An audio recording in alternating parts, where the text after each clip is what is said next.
Hello guys, मैं आ गई हूँ अपनी कहानी माया का जंगल लेकर। जंगल स्टोरी, ठीक है। उसका एपिसोड है ये तीसरा। तो गाइस, आपने वहाँ तक सुनी थी ना कि जो माया का भाई राजा होता है, राज, वो अपने कॉलेज के कुछ लड़कों के साथ रांची की तरफ घूमने आता है। तो उसकी माँ उसे सख्ती से मना करती कि वो उस तरफ जंगल में और अपने गांव के पुराने घर की तरफ बिल्कुल ना जाए, क्योंकि वहाँ उसने अपनी बेटी को खोया था और उसका बहुत ही कड़वा अनुभव था उस गांव से। तो वो कभी उसके बाद गए नहीं। उसकी डेथ के बाद कलकत्ता ही रहते रहे, वो नहीं गए वहाँ पर। तो वो अपने बेटे को भी बोलती है कि तू वहाँ नहीं जाएगा, लेकिन बेटे को वही जंगल सपने में भी दिखता था, मैंने आपको बताया था। तो वो अपने फ्रेंड के साथ ना मामा के घर जाता है, जहाँ मतलब उसका एक तरह से उसके असली माता पिता वही होते हैं, मामा मामी। उनके यहाँ जाता है, उनके बच्चों से मिलता है, अपने कज़न से, भाई बहनों से। और उसकी काफ़ी खातिर वातिर वो लोग करते हैं, बहुत प्यार भी करते हैं राज को। तो राज अपनी मामा के लड़के को, जो उसका ट्विंस भाई होता है, उससे बात करता है, जिसका नाम बाबू होता है। तो वो बोलता है, बाबू उस गांव के बारे में इंक्वायरी करता है, जो उनका असली गांव होता है, जहाँ पे ये घटना घटी थी माया वाली। तो बोलता है कि तुम लोग कभी इतने सालों में उस वाले गांव में गए हो? गांव का नाम लेता है,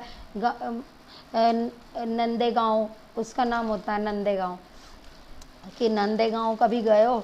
तो वो बोलता है कि नंदे गांव हम कभी नहीं गए हैं, लेकिन वहाँ मेरा एक दोस्त रहता है उस गांव में। तो वो बोलता है कि जो तुम लोग का पुराना घर था वो अब खंडर में तब्दील हो चुका है, वहाँ पे टीने वगैरह सब उड़ गई हैं, तुम्हारी छत भी टूट गई है, और वहाँ कोई नहीं रहता, जानवर वगैरह भटकते रहते हैं, और खाली दीवारें हैं, खंडर रह गया तुम्हारे घर का, और बहुत वीरान है।